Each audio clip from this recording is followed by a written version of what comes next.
নমস্কার, সুচিকা ক্রিয়েশনে স্বাগত। এখনও যারা আমার চ্যানেলটি সাবস্ক্রাইব করেনি তার আগে অবশ্যই চ্যানেলটি সাবস্ক্রাইব করে দেবেন। তো দেখো, আমি কালকে যেমন আলপনা আসনটা শুরু করেছিলাম, রাউন্ডের কিছুটা অংশ শুরু করেছিলাম, আজকে দেখো এটা কিন্তু শেষ করছি। এখানে কিন্তু 13টা ঘর আছে। ভালো করে গুনে ঠিক করে না নিয়ে করলে কিন্তু আসনের নকশা ভুল হতে বাধ্য। বারবার ওই জন্য বলি, আলপনা আসন সেলাই করার সময় ঘরগুলো একদম ঠিকঠাক গুনে করবে।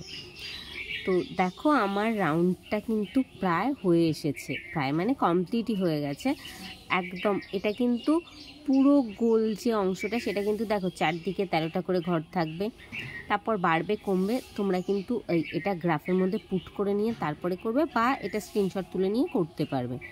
তো আমার রাউন্ডটা হয়ে গেছে, আর আমি সেলাই করতে বসলে আমার বিড়ালটা সবসময় চটের উপর এসে পড়ে। তো এবার আমি যেটা করব সেটা হচ্ছে, মাঝখানে যে ফুলের পাপড়ির নকশাটা রয়েছে সেটা আমি স্টার্ট করব। কিন্তু দেখো, রাউন্ডটা কিন্তু কমপ্লিট, ভালো করে দেখে নাও। আমি কিন্তু একদম সমানভাবে চারদিকে সেলাই করে পুরো রাউন্ড করে নিয়েছি। এবার মাঝখানে পাপড়ির অংশটা আমি স্টার্ট করছি। প্রথমে তোমরা জায়গাটা ভালো করে নোট করে নেবে। তোমরা যে কোনো অংশ থেকে শুরু করতে পারো, কিন্তু আমি তো ভিডিও আপলোড দিতে থাকবো। তো আমি এখানে প্রথমে 5টা ঘর সেলাই করলাম। আমার যেদিক থেকে সুবিধা হয়, অবশ্যই যে যার সুবিধে মতো সেলাই করবে। তো আমি এখানে 5টা ঘর দিয়ে স্টার্ট করলাম। এবারে যেরকম সেলাই হবে, বাড়তে থাকবে কমতে থাকবে, এরকম বাড়া কমা করে একটা পাপড়ি কিন্তু আমি রেডি করব। তো আলপনা আসনের ক্ষেত্রে আবারও বলছি, নকশা কিন্তু মানে নিখুঁত নকশা তুলতে গেলে কিন্তু ভুল হওয়া চলবে না।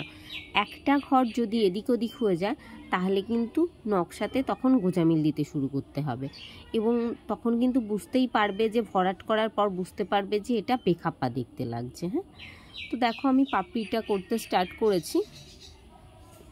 এখানে আবার 2টো ঘর বাড়ছে, একটা ঘর বাড়ছে। তো এটা পাপড়ির জাস্ট মাথার দিকের অংশটা হচ্ছে, পুরোটা কিন্তু ভরাট পাপড়ি হবে এই আসনটাতে।